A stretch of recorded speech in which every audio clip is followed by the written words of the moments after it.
Diamond અને textile શહેર તરીકે ઓળખાતા સુરતમાં હવે ફિલ્મો પણ મોટી સંખ્યામાં બની રહી છે। ત્યારે સમાજમાં પરિવારથી લઈને તંત્રના અલગ અલગ સ્તરે મહિલાના થતા શોષણની વાત બેલા ફિલ્મમાં કરવામાં આવી છે।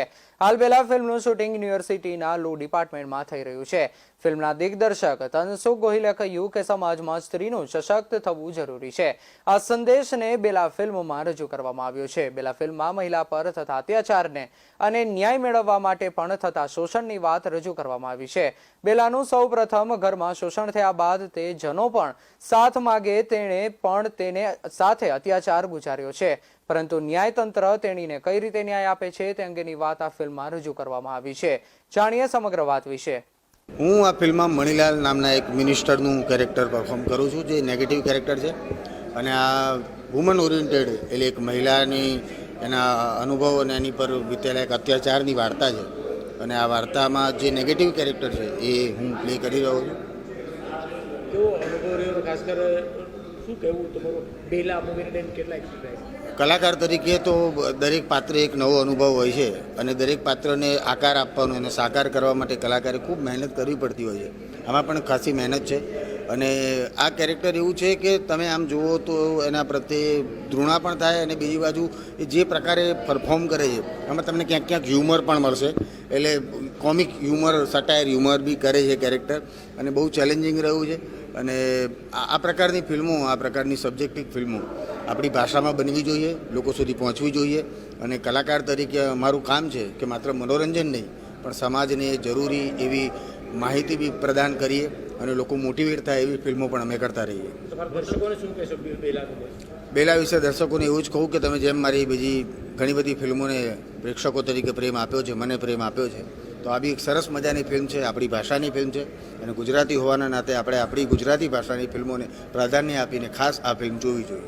મોટાભાગે તમારા રોલ પોઝિટિવ હોય છે, આમાં નેગેટિવ ડાર્ક સાઇડ છે તો એટલે કલાકાર તરીકે કીધું કે અલગ અલગ પાત્રો ભજવવાનો મોકો મળ્યો છે, નેગેટિવ, પોઝિટિવ, કોમેડી, અને દરેક પાત્ર એક એક્ટર તરીકે ચેલેન્જિંગ જ હોય છે અને ચેલેન્જને સ્વીકારીને પછી એ પાત્રને આકાર આપવાનું કામ અને એ જે પ્રોસેસ છે, કલાકાર તરીકે પ્રોસેસ જીવવાની ખૂબ મજા આવે છે। પેલું કહેવાય ને કે લુહારને આપણે એવું કહીએ કે તમે આ હથોડા મારો છો તો કેવું લાગે, તો આપણને જોતા એવું લાગે છે કે યાર બહુ હથોડા મારે છે, પણ એ લુહાર માટે એ આનંદ જ છે, કેમ કે એનું કામ છે, એને ગમતું કામ છે। એમ કલાકાર તરીકે નવા નવા પાત્રો ભજવવા મળે છે, ખૂબ મજા આવે છે। પણ મોટાભાગે પોઝિટિવ હોય તો તમને એવું ન લાગ્યું કે આ ડાર્ક રોલ? એટલે આમ તો જોવા જઈએ તો મેં ઘણા નેગેટિવ કેરેક્ટર ભજવ્યા છે। તમે કરસનદાસ પીએનડી જોયું હોય તો એમાં પણ નેગેટિવ કેરેક્ટર હતું, ઘણા નેગેટિવ કેરેક્ટર ભજવ્યા છે, પણ દરેક પાત્ર અલગ લાગે, એ પાત્રમાં વૈવિધ્ય લાગે, એટલે નેગેટિવમાં પણ અલગ અલગ પ્રકારના શેડ। અને હું એવું માનું છું કે કોઈ પણ એક્ટર એક જ પ્રકારના પાત્રો ભજવે તો એ મોનોટોનસ થઈ જાય એવું નથી હોતું। કલાકારને જે પાત્ર મળે એને વેરિએશન આપીને ભજવવાના એ પ્રયત્નો કરે तो लोगों ने अलग अलग प्रकार की फिल्मों ने अलग अलग प्रकार पात्रों जुआ मिले। बेला फिल्म जैसे मैंने कहा कि एक फीमेल ओरिएंटेड सब्जेक्ट है और मैं बहुत लकी महसूस करती हूँ कि मुझे ये सब्जेक्ट प्ले करने के लिए मिला है। बहुत कम एक्ट्रेसेस को ऐसा रोल प्ले करने मिलता है। और रही बात सूरत की, तो ये मेरी पहली शूट है सूरत में। मेरा एक दो बार विजिट होता है किसी न किसी स्टूडियो में, बट हाँ, फॉर द शूटिंग पर्पस ये मेरी पहली फिल्म है और मुझे लग रहा है कि बहुत ही शूटिंग फ्रेंडली है। अमित जी ने बहुत ही एटमॉस्फेयर हमारे लिए एकदम कंफर्टेबल कर दिया है। यहाँ के लोग बहुत कोऑपरेटिव है और यहाँ का खाना बहुत बढ़िया है।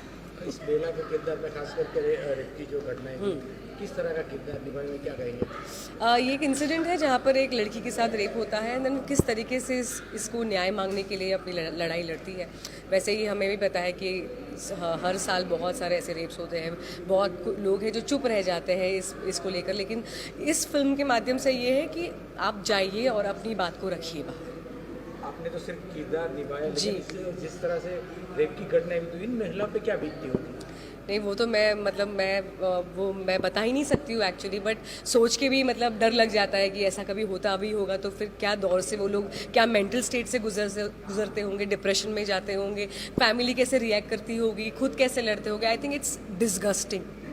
आपको भी मिली है इसकी विक्टिम को और किस प्रकार से इस रोल के लिए तैयारी की?